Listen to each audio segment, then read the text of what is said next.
Hello বন্ধুরা, নমস্কার, আদাব, আসসালামু আলাইকুম। উত্তম রিয়াকশনে আরেকটি রিয়াকশন ভিডিওতে আপনাদের সবাইকে স্বাগতম। আমি উত্তম আছি আপনাদের সাথে। বন্ধুরা, আজ যে ভিডিওতে রিয়াকশন দেব সেই ভিডিওটি নেওয়া হয়েছে চ্যানেল ইউনিক থেকে। ভিডিওর টাইটেল হচ্ছে ভারত ভার্সেস বাংলাদেশের যুদ্ধ লাগলে কে জিতবে? সামরিক শক্তি, Bangladesh versus India military power 2024। বন্ধুরা, ভিডিওর টাইটেল দেখে কেমন লাগছে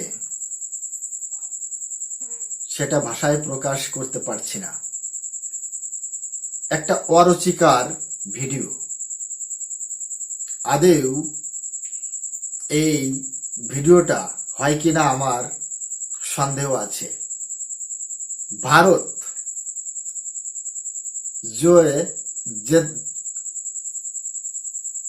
ভারত যে দেশটি বিশ্বের ৪র্থ নাম্বার রয়েছে সামরিক শক্তির দিক দিয়ে, আর বাংলাদেশ রয়েছে কোথায়?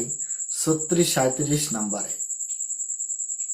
এটা যদি তুলনা করা হয় ভারত বাংলাদেশ যুদ্ধ নিয়ে, তাহলে একটা হাস্যকর ব্যাপার ছাড়া কিছুই হতে পারে না। তো বন্ধুরা, আজকের ভিডিওতে জানবো ভারত বনাম বাংলাদেশ যদি কোনোদিন যুদ্ধ হয় তাহলে জিতবে কে, আর সামরিক শক্তির দিক দিয়ে কে কতটা এগিয়ে আছে। তো বন্ধুরা, সাথেই থাকুন। চ্যানেলে যদি আপনারা নতুন হয়ে থাকেন তাহলে চ্যানেলটি সাবস্ক্রাইব করে আমার পাশেই থাকবেন, বেল আইকন অন করে অল করে রাখবেন পরবর্তী ভিডিওর নোটিফিকেশন পাওয়ার জন্য।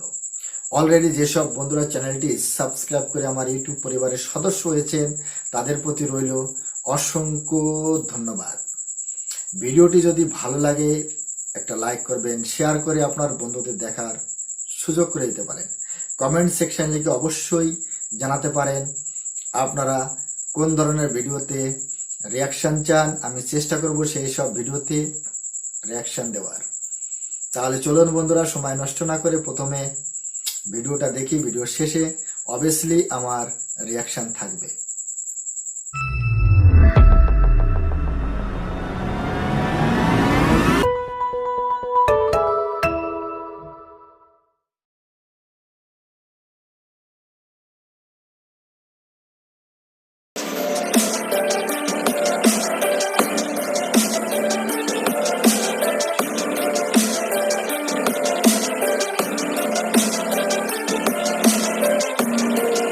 বন্ধুরা, বাংলাদেশ এবং ভারত হচ্ছে বন্ধু রাষ্ট্র, তবে স্বার্থের জন্য কখনো কখনো বন্ধু ও শত্রু হয়ে যেতে পারে। যদি বাংলাদেশ এবং ভারতের মধ্যে কখনো শত্রুতা তৈরি হয় তবে বাংলাদেশ কি যুদ্ধে ভারতের সাথে পারবে কিনা? যদিও বাংলাদেশ এবং ভারত কখনোই চায় না একে অপরের সাথে যুদ্ধ করতে। এই দুইটি দেশ হচ্ছে একই মায়ের পেটে দুই ভাই, কিন্তু তারপরও আপনারা অনেকে রিকোয়েস্ট করেছেন ভারত এবং বাংলাদেশের সামরিক শক্তি নিয়ে তুলনামূলক আলোচনা করতে। তো আজকের এই ভিডিওতে আমরা জানতে চলেছি বাংলাদেশ এবং ভারতের মধ্যে কার সামরিক শক্তি বেশি, আর যদি এই দুইটি দেশের মধ্যে যুদ্ধ হয় তাহলে কোন দেশ কোন বিষয়ে এগিয়ে থাকবে। তো যারা যারা নিজের দেশকে মন থেকে ভালোবাসেন তারা অবশ্যই আমাদের চ্যানেলটি সাবস্ক্রাইব করবেন। প্রথমে আমরা ভারতের সামরিক শক্তি দেখে আসি, তারপরে আমরা বাংলাদেশের সামরিক শক্তি দেখব, এরপর আমরা ফাইনালি জানবো যে যুদ্ধ লাগলে কোন দেশ জিতবে। 2024 সালের রিপোর্ট অনুযায়ী পৃথিবীর ৪র্থ সব থেকে শক্তিশালী দেশ হচ্ছে ভারত। বর্তমানে দেশটিতে 140 কোটি মানুষ বসবাস করছে। এতগুলো জনগণের মধ্যে যুদ্ধ করতে সক্ষম 65,30,00,000 মানুষ। ভারতের কাছে টোটাল সৈন্য রয়েছে 31,32,000। এর মধ্যে অ্যাক্টিভ সৈন্য সংখ্যা হচ্ছে 14,50,000 এবং রিজার্ভ সৈন্য রয়েছে 11 লক্ষ।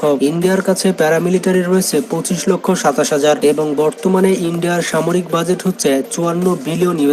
ইন্ডিয়ার কাছে টোটাল যুদ্ধ ট্যাঙ্ক রয়েছে 4,614টি এবং আর্মড ভেহিকেল রয়েছে 1,10,000। ভারতীয় সেনাবাহিনীর কাছে সেলফ প্রোপেল আর্টিলারি রয়েছে টোটাল 100টি। তাদের কাছে টাউড আর্টিলারি রয়েছে 3,311টি। MLRS রয়েছে 1500টি। যদি ভারতের বিমান বাহিনীর কথা বলা হয় তাহলে ভারতের বিমান বাহিনী পৃথিবীর 4 নম্বর সব থেকে শক্তিশালী বিমান বাহিনী। ভারতীয় বিমান বাহিনীতে টোটাল যুদ্ধ বিমান রয়েছে 2210টি। এর মধ্যে ফাইটার জেট প্লেন রয়েছে 577টি। ভারতের কাছে বোমারু বিমান রয়েছে জাগুয়ার। এছাড়া ইন্ডিয়ার কাছে বেশ কয়েকটি অ্যাটাক ড্রোন রয়েছে। ভারতের শক্তিশালী অ্যাটাক ড্রোন হচ্ছে হার্প অ্যাটাক ড্রোন। ভারতীয় বিমান বাহিনীর কাছে ইলেকট্রিক ওয়ারফেয়ার হিসেবে রয়েছে A50। যুদ্ধক্ষেত্রে শত্রুদের নেটওয়ার্ক বিচ্ছিন্ন করার জন্য এই ধরনের যুদ্ধ বিমান ব্যবহার করা হয়। ইন্ডিয়ার বিমান বাহিনী যে সকল ফাইটার জেট ব্যবহার করে থাকে তার মধ্যে রয়েছে SU-30। এছাড়া রয়েছে রাফেল যুদ্ধ বিমান, তেজাস যুদ্ধ বিমান, MiG-29M, মিরাজ 200 এবং MiG-21। এর মধ্যে তেজাস যুদ্ধ বিমানটি ইন্ডিয়া নিজের দেশে তৈরি করেছে। ইন্ডিয়ার আরেকটি শক্তিশালী অস্ত্র হচ্ছে তাদের অ্যাটাক হেলিকপ্টার। ইন্ডিয়ার কাছে 36টি অ্যাটাক হেলিকপ্টার রয়েছে। এবার আমরা ভারতের নৌবাহিনীর শক্তি দেখে আসি। ভারতের নৌবাহিনী হচ্ছে পৃথিবীর 7 নম্বর শক্তিশালী নৌবাহিনী। ভারতীয় নৌবাহিনীর কাছে 295টি যুদ্ধ জাহাজ রয়েছে। এছাড়া ভারতের নৌবাহিনীর কাছে 2টি এয়ারক্রাফট ক্যারিয়ার রয়েছে, যেটি বাংলাদেশের নৌবাহিনীর কাছে নেই, আর এটি বাংলাদেশের নৌবাহিনীর জন্য একটি দুঃসংবাদ। এছাড়া ইন্ডিয়ান নেভিতে 11টি ডিস্ট্রয়ার রয়েছে। এর পাশাপাশি রয়েছে 12টি ফ্রিগেট, করভেট রয়েছে টোটাল 19টি। ইন্ডিয়ার কাছে বর্তমানে 14টি সাবমেরিন রয়েছে। ভারতীয় বেশিরভাগ সাবমেরিন পারমাণবিক বোমা বহন করতে পারে। এছাড়া ভারতের সাবমেরিনগুলো থেকে যে কোনো সময় পারমাণবিক বোমা ছোড়া যেতে পারে। এগুলো ছাড়াও ভারতের একটি পারমাণবিক বাহিনী রয়েছে যাদের কাজ হচ্ছে পারমাণবিক হামলা করা। বিভিন্ন রিপোর্টে বলা হয়েছে ইন্ডিয়ার কাছে 120টি পারমাণবিক অস্ত্র রয়েছে। ভারতের আরেকটি শক্তিশালী মিসাইল হচ্ছে ব্রাহ্মস। এছাড়াও ভারতের কাছে অনেক শক্তিশালী মিসাইল রয়েছে। সব মিলিয়ে ভারত একটি শক্তিশালী দেশ যাদেরকে যুদ্ধে হারানো প্রায় অসম্ভব। তো এবার আমরা বাংলাদেশের সামরিক শক্তি দেখে আসি। বাংলাদেশ সামরিক দিক থেকে কতটা শক্তিশালী তার ধারণা আপনারা এখন পাবেন। গ্লোবাল ফায়ার পাওয়ার 2024 অনুযায়ী সামরিক শক্তির দিক থেকে বাংলাদেশ হচ্ছে 37তম। পৃথিবীর সব থেকে শক্তিশালী দেশের তালিকায় বাংলাদেশ রয়েছে 37তম অবস্থানে। বাংলাদেশের পর 38তম অবস্থানে রয়েছে পর্তুগাল এবং 39 নম্বর অবস্থানে রয়েছে নাইজেরিয়া। অবাক করা বিষয়টি হচ্ছে বাংলাদেশের আগে 36তম অবস্থানে রয়েছে নর্থ কোরিয়া। এখন আপনি বুঝতে পারছেন বাংলাদেশ এখন নর্থ কোরিয়াকেও টক্কর দিচ্ছে। মাত্র 1 বছরের ব্যবধানে বাংলাদেশ উন্নতি করেছে 3 ধাপ। বাংলাদেশের সরকার সামরিক শক্তির দিকে অনেক বেশি নজর দিয়েছে। গত বছর বাংলাদেশের সামরিক বাজেট ছিল $3.8 বিলিয়ন, কিন্তু বর্তমানে বাংলাদেশের সামরিক বাজেট বেড়ে দাঁড়িয়েছে প্রায় $7 বিলিয়ন বা 75,000 কোটি টাকা। এখন আপনি বুঝতে পারছেন বাংলাদেশ সামরিক দিক থেকে কতটা উন্নতি লাভ করেছে। বাংলাদেশ তাদের সামরিক বাজেট দ্বিগুণ করেছে। এটি আমাদের জন্য খুশির সংবাদ। তো যাই হোক, এবার বাংলাদেশের সামরিক শক্তি সম্পর্কে জেনে আসি। যেমনটা জানেন বাংলাদেশের সামরিক শক্তি মোট 3 ভাগে বিভক্ত এবং সেগুলো হচ্ছে সেনাবাহিনী, নৌবাহিনী এবং বিমান বাহিনী। তো প্রথমে আমরা বাংলাদেশ বিমান বাহিনী সম্পর্কে জানবো। বাংলাদেশের বিমান বাহিনী কতটা শক্তিশালী চলুন এক নজরে দেখে আসি। বর্তমানে বাংলাদেশের বিমান বাহিনীতে 216টি ফাইটার জেট প্লেন রয়েছে। এর মধ্যে ফাইটার যুদ্ধ বিমান রয়েছে 44টি। আর ফাইটার যুদ্ধ বিমান হিসেবে বাংলাদেশ বিমান বাহিনীর কাছে রয়েছে মোট 2 রকমের ফাইটার এয়ারক্রাফট। এর মধ্যে রয়েছে MiG-29 যুদ্ধ বিমান 8টি এবং 36টি রয়েছে F-7 যুদ্ধ বিমান। বাংলাদেশ বিমান বাহিনীর কাছে ট্রান্সপোর্ট এয়ারক্রাফট রয়েছে 16টি। এর পাশাপাশি 87টি ট্রেনার এয়ারক্রাফট রয়েছে। বাংলাদেশ বিমান বাহিনীতে স্পেশাল মিশন বিমান রয়েছে 4টি। এছাড়া বিমান বাহিনীর কাছে মোট হেলিকপ্টার রয়েছে 73টি। তবে বাংলাদেশ বিমান বাহিনীর কাছে কোনো অ্যাটাক হেলিকপ্টার নেই। তবে বাংলাদেশ বিমান বাহিনী বেশ কয়েকটি অ্যাটাক হেলিকপ্টার অর্ডার করেছে। এই সব অ্যাটাক হেলিকপ্টার বিমান বাহিনীতে যোগ হলে বাংলাদেশের বিমান বাহিনী আরো শক্তিশালী হয়ে যাবে। তবে বাংলাদেশ বিমান বাহিনীর সব থেকে অবাক করা বিষয়টি হচ্ছে বাংলাদেশ বিমান বাহিনী নিজস্ব প্রযুক্তি ব্যবহার করে ট্রেনিং যুদ্ধ বিমান তৈরি করেছে। এই ট্রেনিং যুদ্ধ বিমান সম্পূর্ণ বাংলাদেশ বিমান বাহিনী তৈরি করেছে। এটি মূলত বেসিক ট্রেনিং এয়ারক্রাফট, কিন্তু তারপরও এই বিমানটি ছোটখাটো হামলা করতে পারে। তবে বাংলাদেশ বিমান বাহিনীর উচিত অতি দ্রুত নতুন ফাইটার জেট প্লেন ক্রয় করা। বাংলাদেশ বিমান বাহিনী যদি নতুন যুদ্ধ বিমান ক্রয় না করে তাহলে ভারত এবং মিয়ানমার থেকে বাংলাদেশ অনেক পিছিয়ে যাবে, কারণ ইন্ডিয়া এবং মিয়ানমার নতুন নতুন যুদ্ধ বিমান ক্রয় করছে। তো যাই হোক, আপনারা বিমান বাহিনী সম্পর্কে জানলেন। এবার জেনে আসি বাংলাদেশের সেনাবাহিনী কতটা শক্তিশালী। বর্তমানে বাংলাদেশের সেনাবাহিনী পৃথিবীর অন্যতম সেরা শক্তিশালী সেনাবাহিনী। বাংলাদেশের সেনাবাহিনীতে মোট অ্যাক্টিভ সৈন্য রয়েছে 1,60,000। এছাড়া বাংলাদেশ সেনাবাহিনীর কাছে মোট যুদ্ধ ট্যাঙ্ক রয়েছে 620টি। এছাড়া আর্মড ভেহিকেল রয়েছে 13,100টি। সেলফ প্রোপেল আর্টিলারি রয়েছে 61টি এবং টাউড আর্টিলারি রয়েছে মোট 437টি। বাংলাদেশ সেনাবাহিনীর কাছে মোট রকেট লঞ্চার রয়েছে 71টি। এই সকল রকেট লঞ্চারকে MLRS বলা হয়। বাংলাদেশ সেনাবাহিনীর জন্য সুসংবাদ হচ্ছে সম্প্রতি বাংলাদেশ সেনাবাহিনীতে তুরস্কের তৈরি ড্রোন যুক্ত হয়েছে। তুরস্কের এই অ্যাটাক ড্রোনকে পৃথিবীর সব থেকে শক্তিশালী ড্রোন বলা হয়। বাংলাদেশ সেনাবাহিনীতে এই অ্যাটাক ড্রোন যুক্ত হওয়ার কারণে বাংলাদেশ সেনাবাহিনী আরো অনেক শক্তিশালী হয়ে গিয়েছে। এই অ্যাটাক ড্রোনের সাহায্যে বাংলাদেশ বাংলাদেশের সেনাবাহিনী শত্রুপক্ষের যুদ্ধ ট্যাঙ্ক থেকে শুরু করে শত্রুপক্ষ কোথায় অবস্থান করছে এবং শত্রুপক্ষকে নিমিষে ধ্বংস করতে পারবে। এছাড়া গত বছর বাংলাদেশ সেনাবাহিনীতে তুরস্কের তৈরি টাইগার মিসাইল যুক্ত হয়েছে। এই টাইগার মিসাইল বাংলাদেশ সেনাবাহিনীর ফায়ার পাওয়ার আরো বেশি বৃদ্ধি করবে। এছাড়া গত বছর বাংলাদেশ সেনাবাহিনী চীনের তৈরি লাইট ট্যাঙ্ক ভিটি ক্রয় করেছে। বাংলাদেশ চীন থেকে মোট 44টি ট্যাঙ্ক ক্রয় করেছে। এই ট্যাঙ্কগুলো হচ্ছে অ্যাটাক যুদ্ধ ট্যাঙ্ক। এছাড়া বাংলাদেশের সেনাবাহিনী প্রতিনিয়ত উন্নতি লাভ করছে। তো বাংলাদেশ সেনাবাহিনীর জন্য ভিডিওটিতে একটি লাইক তো দেওয়াই যায়। এইসব ছাড়াও গত বছরে বাংলাদেশ সেনাবাহিনীতে যুক্ত হয়েছে বেশ কয়েকটি পরিবহন বিমান। এই সকল ট্রান্সপোর্ট বিমান বাংলাদেশ সেনাবাহিনীর বহরে যুক্ত হওয়ার কারণে বাংলাদেশ সেনাবাহিনী খুব সহজেই তাদের সৈন্য এবং রসদ এক জায়গা থেকে অন্য জায়গায় নিয়ে যেতে পারবে। তো যাই হোক, এবার আমরা বাংলাদেশ নৌবাহিনী সম্পর্কে জানবো। যেমনটা জানেন, বাংলাদেশের চারিদিকে সমুদ্র রয়েছে, তাই বাংলাদেশের নৌবাহিনীকে আরো বেশি শক্তিশালী হতে হবে। বাংলাদেশের বিমান বাহিনীর থেকে বাংলাদেশ নৌবাহিনী অনেক বেশি শক্তিশালী। গ্লোবাল ফায়ার র্যাঙ্কিং অনুযায়ী বাংলাদেশের নৌবাহিনী হচ্ছে পৃথিবীর 30তম শক্তিশালী নৌবাহিনী। আর এ কারণে আমরা বাংলাদেশ নৌবাহিনীকে নিয়ে গর্ব করতে পারি। বর্তমানে বাংলাদেশ নৌবাহিনীর কাছে মোট যুদ্ধ জাহাজ রয়েছে 117টি এবং গত বছরে বাংলাদেশ নৌবাহিনীর কাছে মোট যুদ্ধ জাহাজ ছিল 112টি। এই বছর বাংলাদেশ নৌবাহিনীতে 5টি যুদ্ধ জাহাজ যুক্ত হয়েছে। বর্তমানে নৌবাহিনীর কাছে মোট ফ্রিগেট রয়েছে 7টি এবং করভেট রয়েছে মোট 6টি। নৌবাহিনীর কাছে মোট সাবমেরিন রয়েছে 2টি। তবে সুখবর হচ্ছে বাংলাদেশ 2টি সাবমেরিন চীনের কাছে অর্ডার করেছে। এই 2টি সাবমেরিন বাংলাদেশ নৌবাহিনীতে যুক্ত হলে বাংলাদেশের মোট সাবমেরিন হবে 4টি। আরেকটি মজার ব্যাপার হচ্ছে বাংলাদেশ সাবমেরিন বেস তৈরি করছে, যেখানে কমপক্ষে 6টি সাবমেরিন রাখা যাবে। তো বোঝাই যাচ্ছে খুবই দ্রুত আরো 4টি সাবমেরিন বাংলাদেশের নৌবাহিনীতে যুক্ত হতে চলেছে। এই সকল সাবমেরিন ছাড়াও বাংলাদেশ নৌবাহিনীতে পেট্রোল ভেসেলস রয়েছে 55টি এবং মাইন ওয়ারফেয়ার রয়েছে 5টি এবং এই মাইনিং এর কাজ হচ্ছে সমুদ্রের মধ্যে থাকা বিভিন্ন মাইনিং এ বিস্ফোরণ ঘটানো। এছাড়া এই অস্ত্রগুলো মাইন পরিষ্কার করে থাকে। এছাড়া মাইন বিছানোতে এই সকল যুদ্ধ জাহাজের প্রয়োজন পড়ে। এক কথায় সমুদ্রের বোমা নিয়ে কাজ করে এই যুদ্ধ জাহাজ। তবে অবাক করা বিষয়টি হচ্ছে আমাদের পার্শ্ববর্তী দেশ ভারতের কাছে কোনো মাইন ওয়ারফেয়ার নেই। এমনকি মিয়ানমারের হাতেও কোনো মাইন ওয়ারফেয়ার যুদ্ধ জাহাজ নেই। দক্ষিণ এশিয়ার মধ্যে শুধুমাত্র বাংলাদেশ নৌবাহিনীর কাছে এই 5টি মাইন ওয়ারফেয়ার যুদ্ধ জাহাজ রয়েছে। আপনাদের উদ্দেশ্যে বলে দিতে চাই, এই 3 বাহিনী বাদেও বাংলাদেশের আরো একটি বাহিনী রয়েছে।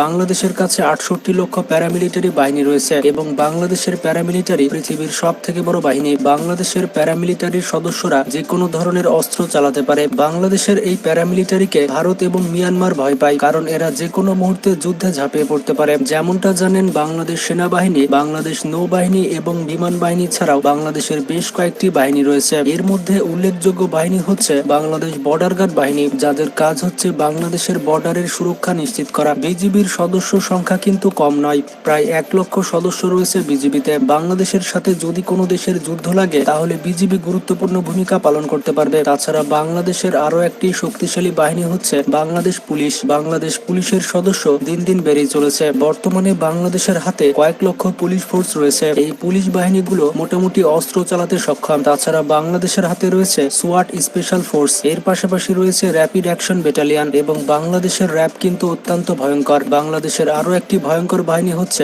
Special security force. এই কয়েকটি বাহিনী ছাড়াও বাংলাদেশের কাছে আরো বেশ কয়েকটি ভয়ঙ্কর বাহিনী রয়েছে। এই বাহিনীগুলো যুদ্ধক্ষেত্রে যুদ্ধ করতে সক্ষম। এছাড়াও বাংলাদেশের 6,50,00,000 মানুষ সরাসরি যুদ্ধ করতে পারবে। এই 6,50,00,000 জনবল হচ্ছে বাংলাদেশের যুবক, যারা বাংলাদেশের জন্য সবকিছু করতে প্রস্তুত। ও সবকিছু মিলিয়ে বলা যায় পৃথিবীর অন্যতম শক্তিশালী একটি দেশ হচ্ছে বাংলাদেশ। তবে বন্ধুরা, সামরিক শক্তির দিক থেকে তুলনা করলে ইন্ডিয়ার থেকে বাংলাদেশ অনেক পিছিয়ে রয়েছে। সামরিক শক্তির দিক থেকে ইন্ডিয়া সবসময় বাংলাদেশ থেকে এগিয়ে থাকবে। তবে যদি চায়না, পাকিস্তান এবং রাশিয়া বাংলাদেশকে সাহায্য করে তাহলে বাংলাদেশ যুদ্ধে জিততেও পারে। সব থেকে বড় ব্যাপারটি হচ্ছে ভারতের কাছে পারমাণবিক অস্ত্র রয়েছে। বাংলাদেশ যদি ভারতের সাথে যুদ্ধে টিকতে চায় তাহলে বাংলাদেশকে 50 থেকে 60টি পারমাণবিক অস্ত্র তৈরি করতে হবে। তবে যাই হোক, বাংলাদেশ এবং ভারত হচ্ছে বন্ধু রাষ্ট্র, তাই আমরা সকলেই চাই বাংলাদেশ এবং ভারত সবসময় বন্ধু হয়ে থাকুক। ভিডিওটি সম্পর্কে কোনো ব্যক্তিগত মতামত থাকলে সেটি কমেন্ট করে জানাতে পারেন। আর আপনি কোন দেশের বাসিন্দা সেটি কমেন্ট করে জানাতে ভুলবেন না। ভিডিওটি বন্ধুদের সাথে বেশি বেশি শেয়ার করে তাদেরও জানার সুযোগ করে দিন। ভালো থাকবেন, নিজের খেয়াল রাখবেন।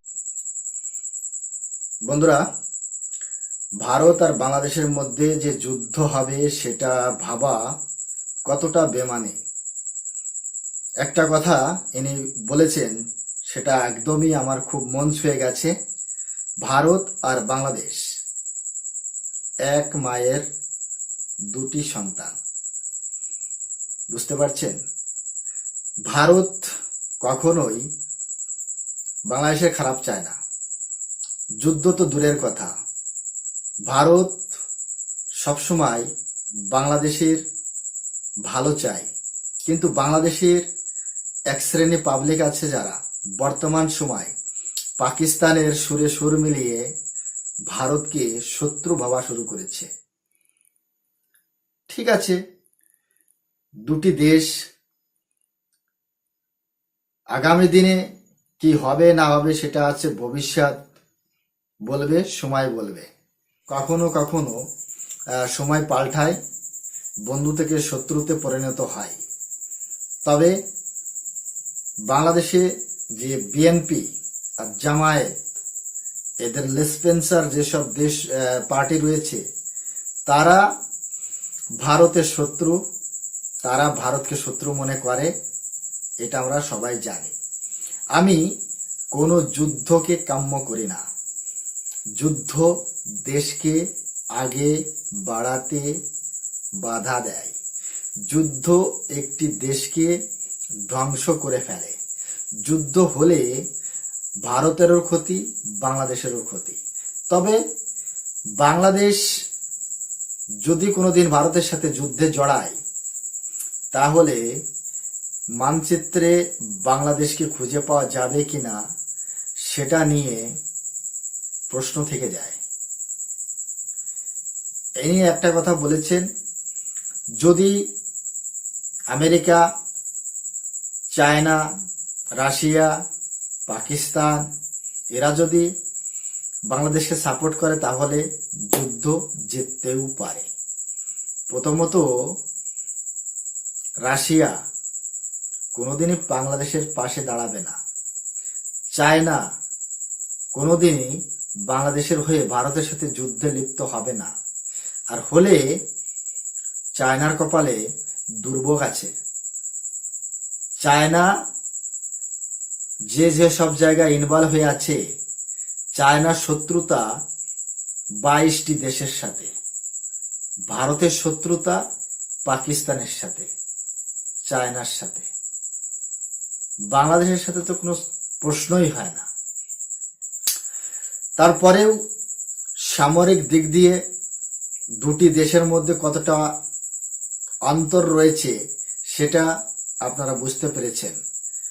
যেহেতু এই ভিডিওটি 2 মাস আগের, তখন যে বাজেট ছিল ভারতের সামরিক বাজেট, সেটা ঠিক আছে বর্তমান মানে আজ। বন্ধুরা, গত সপ্তাহে ভারতের যে বাজেট পেশ হয়েছে তার মধ্যে প্রতিরক্ষা বাজেট রয়েছে 71 বিলিয়ন মার্কিন ডলার। সেখানে বাংলাদেশের সম্পূর্ণ বাজেটও ভারতের সামরিক বাজেটের থেকে অনেক কম।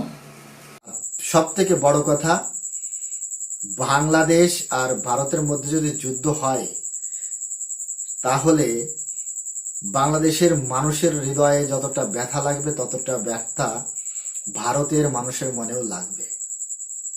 বাংলাদেশের যে চারিপাশে সমুদ্র রয়েছে এটা কিন্তু ভুল। বাংলাদেশের চারিপাশে ভারত রয়েছে, সামনে আন্দামান নিকোবর, আর অল সাইডে ভারত তো আছেই। তো বন্ধুরা, ভারত বাংলাদেশের মধ্যে সবসময় একটা মৈত্রী সম্পর্ক রয়েছে, ভবিষ্যতেও থাকবে। আর আমরা কখনোই চাইবো না যে ভারত বাংলাদেশের মধ্যে যুদ্ধ হোক।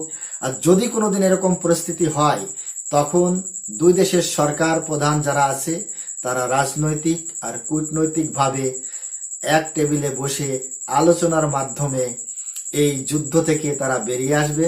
কোনোদিনই ভারতের কোনো সৈনিক বাংলাদেশের সৈনিকের বুকে গুলি চালাবে না, আর বাংলাদেশের সৈনিক কখনোই ভারতের সৈনিকের বুকে গুলি চালাবে না, এটা আমাদের বিশ্বাস। তো বন্ধুরা, আজকের রিয়াকশন আপনাদের কেমন লেগেছে সেটা কমেন্ট সেকশন লিখে অবশ্যই জানাতে পারেন।